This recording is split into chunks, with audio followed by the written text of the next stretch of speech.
Well,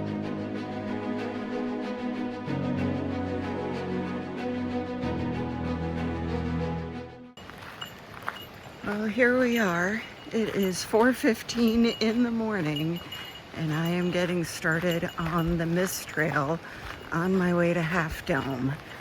It's a little bit weird thinking about this moment because it's been about 6 years in coming and a lot of training.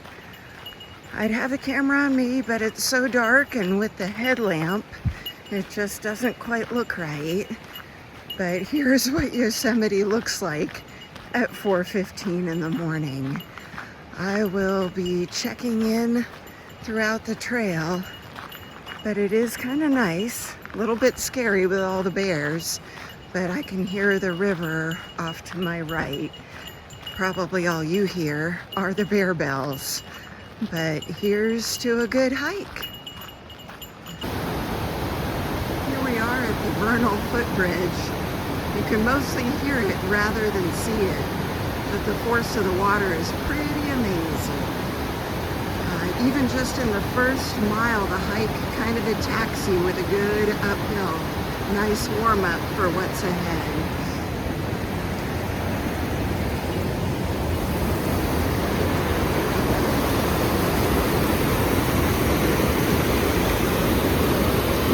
The falls are very beautiful. I'll have to catch them on the way down. Well, this is kind of cool. I'm still on my way up to Vernal Falls, but I've at least started to run into other people, and it's kind of fun. All the way up the trail, you're starting to see all these headlamps. Just a quick little one here.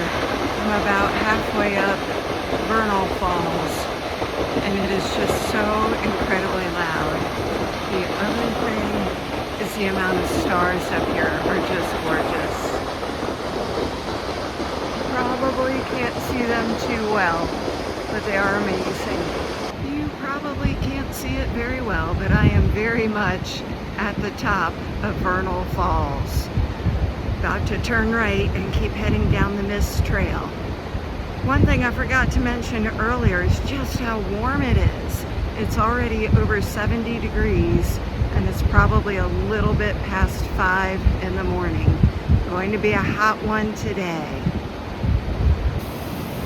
Probably not the best place for a video because it's pretty loud, but just the way the water gets channeled in, it goes under this bridge here next to me and then turns into Vernal Falls. So I think we're at about 5:30 or so in the morning, and we're just starting to get the beginning of sunrise. So that right there, I believe, is Liberty Cap. So now I'm on to a tough part of the hike, which is getting up to Nevada Falls.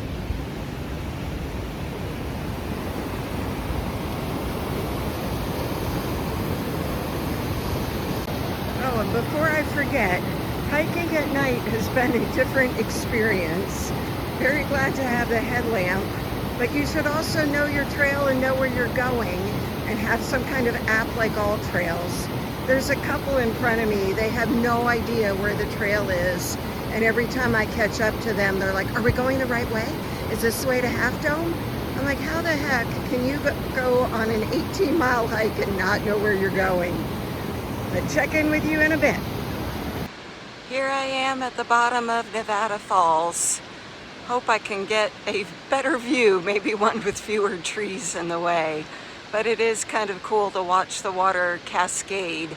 It doesn't fall evenly, it comes down in waves. Here we are getting a little closer. If you hear me breathing heavily, that's because I am.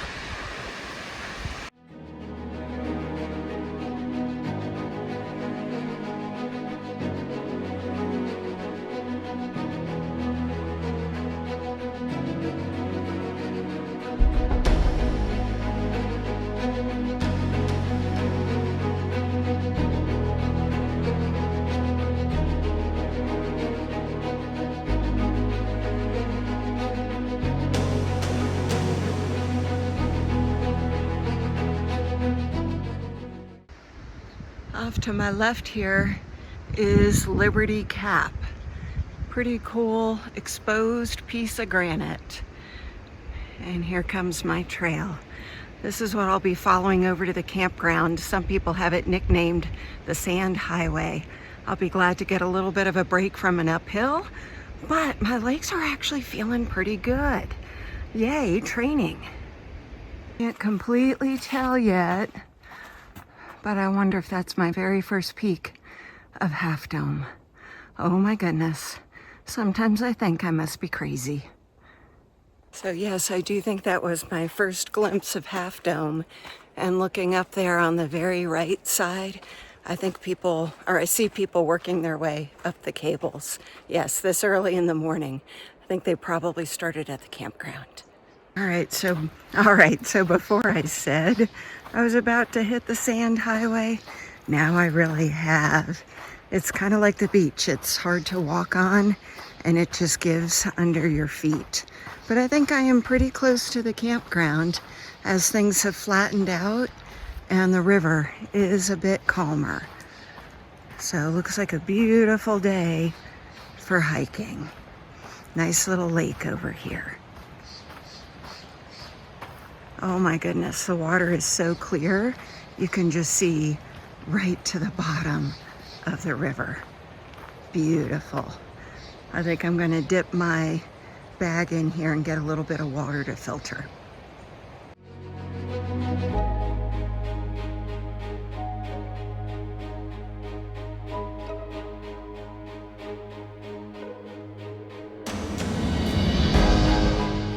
Well, here we go. I made it to the split where you go right to go to the campground and left to go to Half Dome.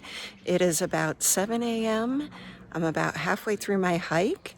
I thought it would take 6 hours to get to the top. So we'll see how close I come to the prediction. So here I am between the campsite and Subdome. Walking through this part of the woods, it reminds me a lot of Rocky Mountain National Park.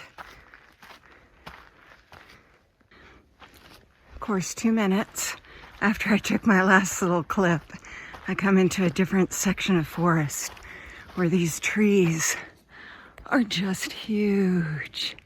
They've got to be about 4 feet across. I am about halfway between the campsite and Subdome, getting a glimpse of Half Dome, and you can see people on the cables working their way up. So far, so good. Still got a ways to go.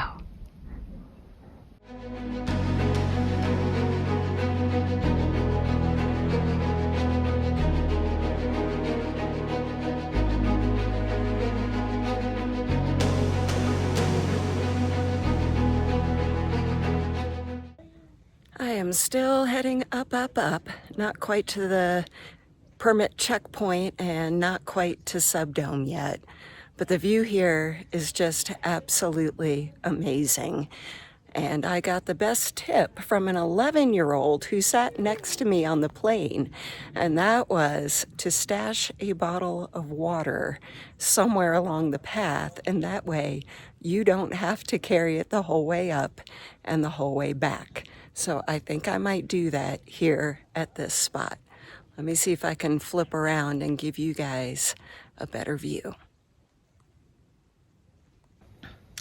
So here's the trail. You can see a few folks wandering by. And then as you come around, the scenery is really, it's just breathtaking. Lots of granite over on the other side. Lots of other domes, and yeah, it's just beautiful. Little peaks out there. Yeah, and it's just going to get better from here.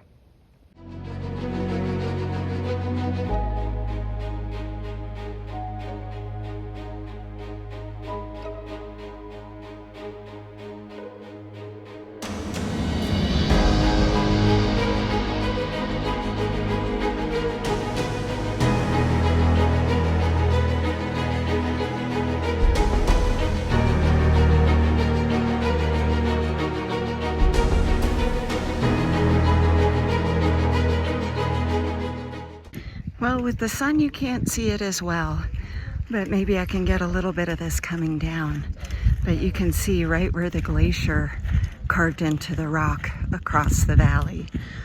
Definitely more people on the trail now. You can probably hear people talking and the footsteps behind me.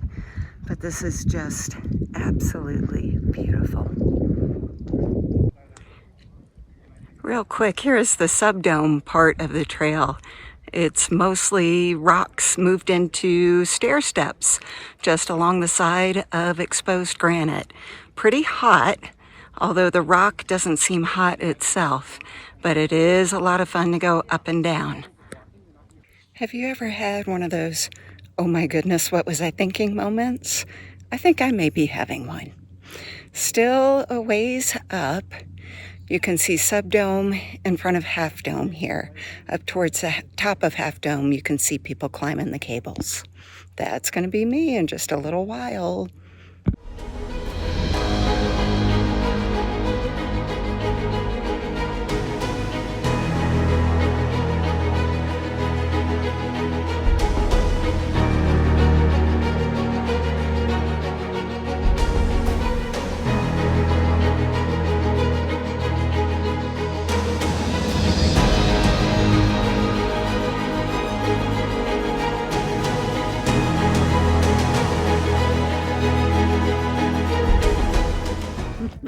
All right, so here I am on Subdome, the part where you really start to question your sanity.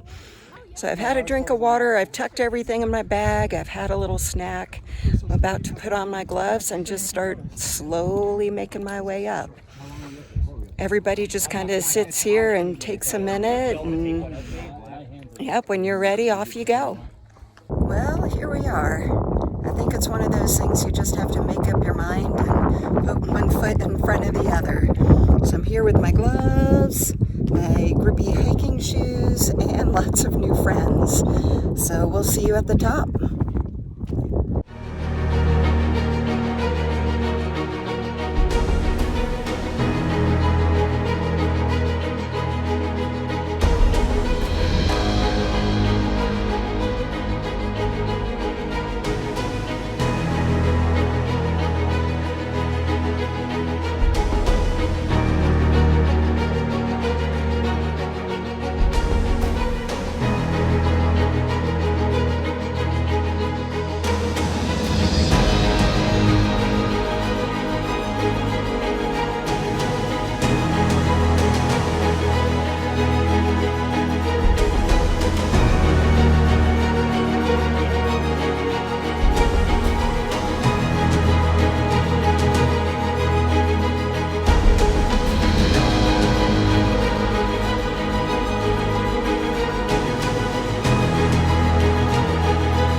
I'm going to take my video this time this way. But yes, I am back down off of the top of Half Dome. I would say going up was a little bit scarier than coming back down. Near the bottom, there are a couple spots that are missing 3 rungs. And yeah, that was not very much fun. But luckily, on the way down, we went slow and steady. There were a couple folks in front of us kind of leading the train, but there was no pressure to go any speed. Yeah, I think that bit in the beginning just kind of scared me. And after that, it got in my head, but coming down was just great. Well, I guess just one last little bit, one last look at Half Dome. Don't know that I will ever be back here because this really is a once in a lifetime kind of hike. But it was fun and everybody chatted on the way up and down the cables. Everybody was really encouraging. And even though I got a bit scared, I did really enjoy it. All right, here we are on the way back down. It's starting to look a little bit like the walking wounded out there. I've been handing out electrolytes like they were candy. But so far, so good. I'm down off of Subdome. Can't wait to get down to the falls and see them in the daylight. Well, there's not a whole lot to report on the way down. I passed a few folks who were not looking so good, but passed out electrolytes and water as needed. Just kind of quietly heading through the woods back to the campsite where I will pick up a little bit more water and be on my way down to the falls. Here I am, back at my favorite watering hole. The water here is so clear. I think you can see down to the bottom and it's got to be like waist deep. It is just amazing. It's kind of hard to convince myself not to stop and take a swim.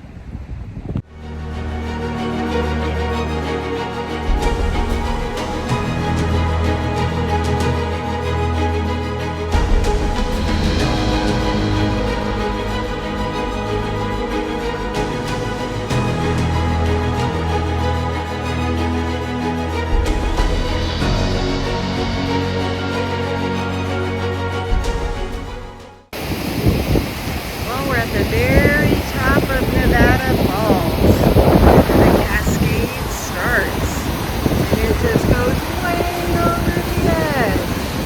Pretty cool to be up here at the top.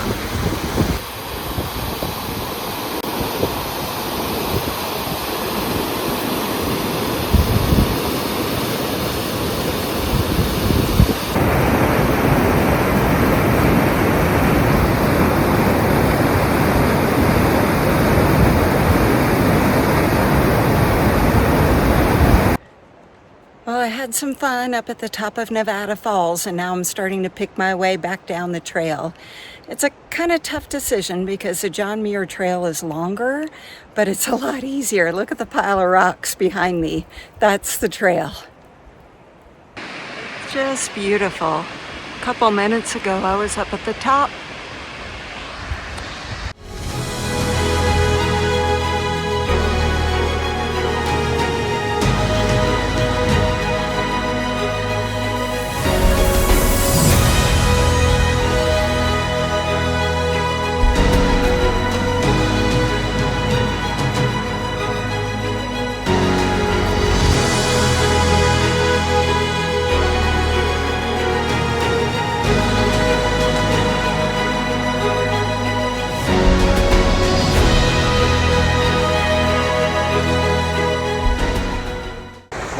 Couldn't see on the way up was Vernal Falls. Very tall, very noisy. It's gotten a little bit tougher because the trail is crowded now. My legs are tired, and quite honestly, people just don't know trail etiquette. I've had this one French couple come running by me 6 times, and then meanwhile another woman I had to ask 3 times if she could move over, and if she didn't, or she actually didn't, so I just squeezed by. I hate being that person, but sometimes you just gotta do what you gotta do. So let's see how I feel at the bottom. Just a quick peek here because, well, it was dark on the way up, but I'm back on the viewing bridge for Vernal Falls, which means I only have a mile left. So we've come to the end of my hike. You can't actually get to the trailhead. You have to park about half a mile away. So I'm on this last stretch of highway. And I have to say, it's been an incredible day. It's been really tough. but absolutely worth it. And things that are tough, you usually can't get through alone. So I'd like to thank a lot of people. First, my family and my daughter, who came out on all these training hikes with me, and she has turned into quite the hiker this year. And then also to Barry, who's not only here to support me, but he's also put up with quite a bit of my anxiety the last couple days. And to my parents, who really truly believe I can do anything. Also for my church family, I definitely felt your prayers while I was climbing every mountain and getting to the tough parts. And last but not least, all my friends and coworkers who have encouraged me along the way. Thank you.